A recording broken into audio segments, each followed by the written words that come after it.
Silakan masuk, Mbak. Silakan duduk.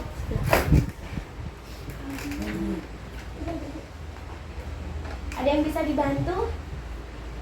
Ini saya kan 3 bulan lagi mau nikah. Terus saya dapat info mengenai apa namanya fertilitas. Pemeriksaan fertilitas.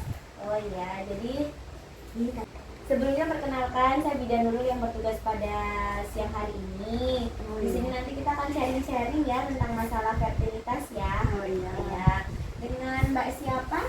Mbak Puput Oh, dengan Mbak Puput. Alamatnya di mana? di Gunung 4, Di tempat. Umur berapa sekarang ya? Tanggal lahirnya kapan? 26 Maret 99. Ya. Jadi umurnya berapa sekarang ya? 24. 24 tahun ya. Iya. Oke. Sekarang kita akan sharing-sharing ya. Oh iya. Sharing-sharing tentang masalah pemeriksaan fertilitas ya. Oh ya, rencana mau menikah ya? Kapan rencananya? 3 bulan lagi. Oh, sekitar 3 bulan ya. Oke.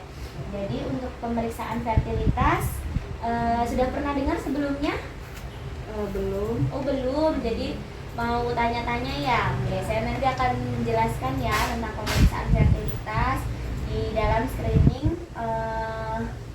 pranikah ya. Jadi karena ini untuk persiapan pernikahannya, jadi pemeriksaannya itu untuk pemeriksaan fertilitas itu ada banyak.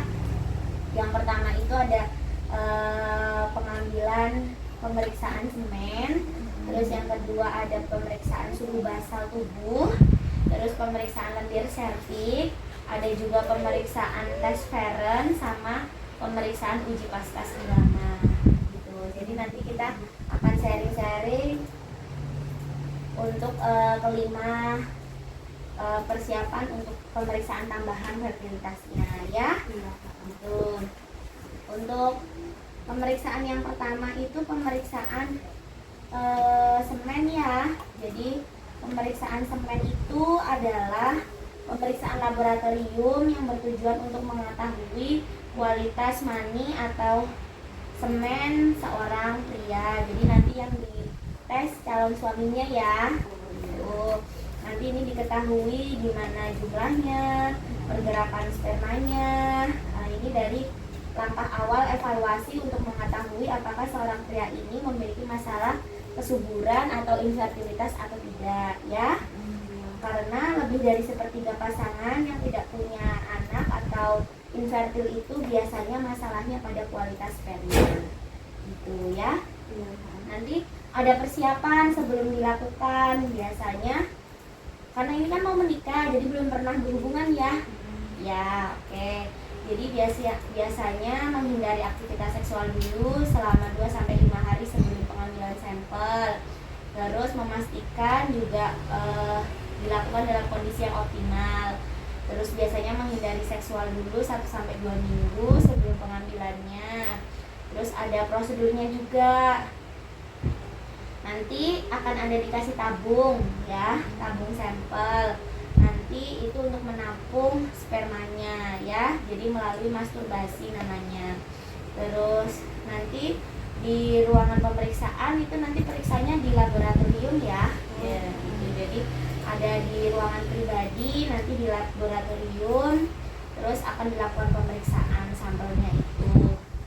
Jadi setelah ejakulasi nanti harus segera dibawa ke laboratorium ya, gitu, bawa pakai wadahnya itu. Terus biasanya melakukan pengambilan sampelnya ini dengan cara masturbasi, tidak sarankan untuk menggunakan pelumas. Jadi prosesnya nggak boleh pakai pelumas. Terus habis itu jika metode ini biasanya ada yang setuju, ada pro kontranya, itu sampaikan aja ke petugas kesehatannya ya. Jadi biar didiskusikan cara-caranya. Nah, untuk sampel ini biasanya diperlukan 2-3 hari dari tempat pemeriksaan ini ya, jangka waktunya kurang lebih sekitar 3 bulanan ya hasilnya ya, untuk mendapatkan hasil yang akurat. Terus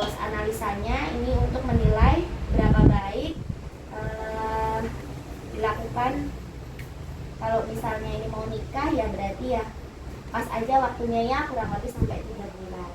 Oke, itu untuk pemeriksaan semen. Habis itu ada pemeriksaan selanjutnya, yaitu pemeriksaan suhu basal tubuh. Ini biasanya cek untuk mengecek kesuburan wanita ya, kesuburan wanita. Biasanya ini di pagi hari sebelum bangun dari tempat tidur dan beraktivitas. Perubahan suhunya biasanya terjadi sekitar 12 sampai 24 jam setelah ovulasi gitu. Jadi ceknya pakai suhu tubuh ya. Terus habis itu kalau misalnya suhu tubuh ini biasanya mengukur suhu basalnya ketika persiapan untuk hamil ya. Tuh. Terus dicatat, nanti ada catatannya ya.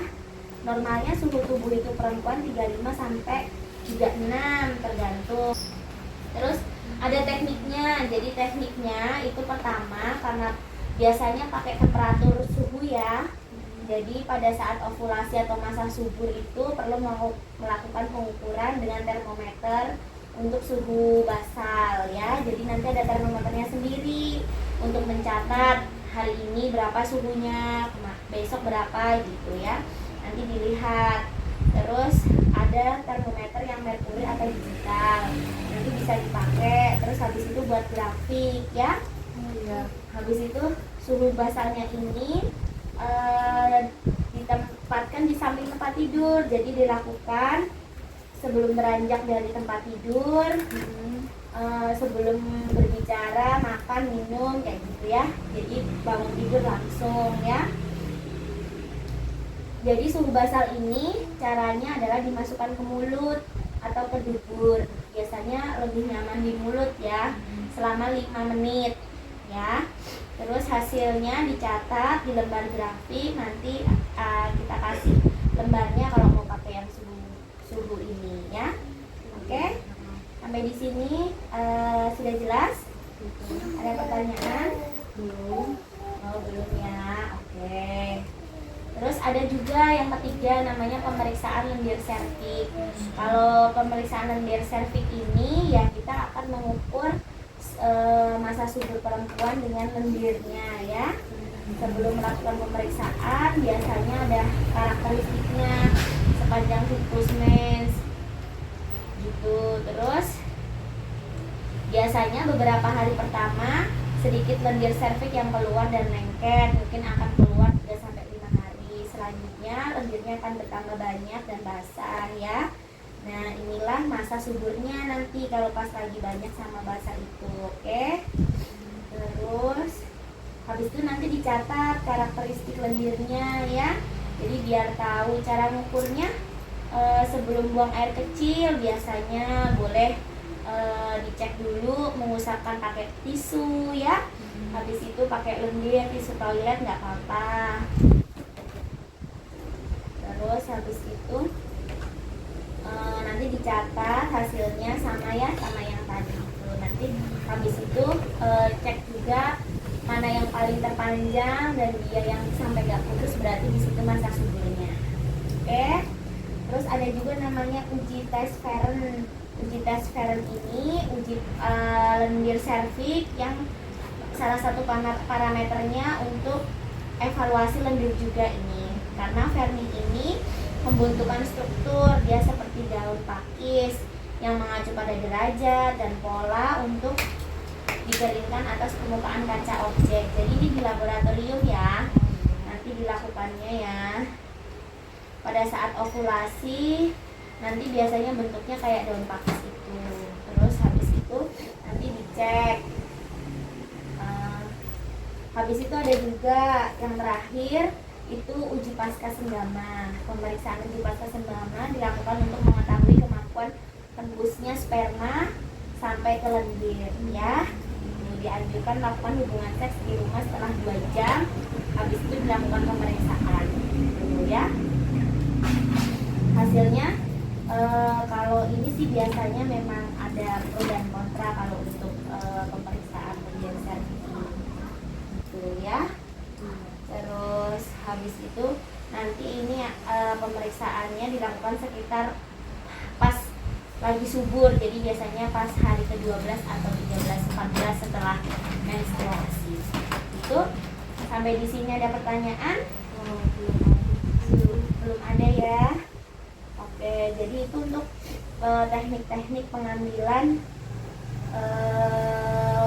cek untuk tambahan fertilitas ya. Biasanya itu dilakukan karena memang ada kemungkinan pada saat menikah itu biasanya nggak langsung punya anak. Kalau dikatakan fertilitas infertil, itu biasanya infertil itu artinya belum hamil, itu biasanya 1 tahun setelah menikah gitu ya. Kalau mau dilakukan cek ujinya boleh dilakukan ya, paling mepet sudah ini 3 bulan ya, karena hasilnya yang tadi yang pemeriksaan semen itu paling tidak keluar 3 bulan ya. Sampai di sini sudah jelas? Oke, boleh saya tanya? Oh iya. Oke, saya mau tanya yang pemeriksaan pemeriksaan yang semen tadi ya. Oh iya. Ya, pemeriksaan semen itu pemeriksaannya tujuannya untuk apa ya?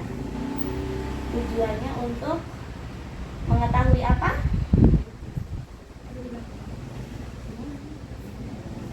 Oh, untuk mengetahui jumlah dan pergerakan sperma dalam air mani. Oh gitu, ya. Jadi sudah tahu ya, itu untuk pemeriksaan semennya. Nanti dilakukan di laboratorium, hasilnya kurang lebih sekitar 3 bulan baru keluar.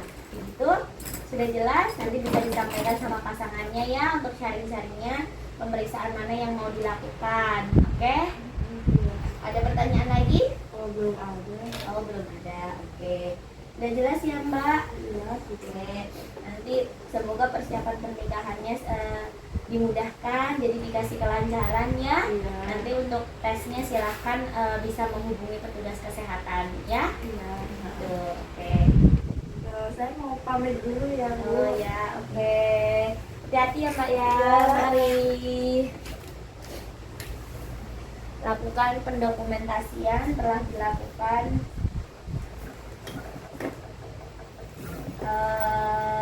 telah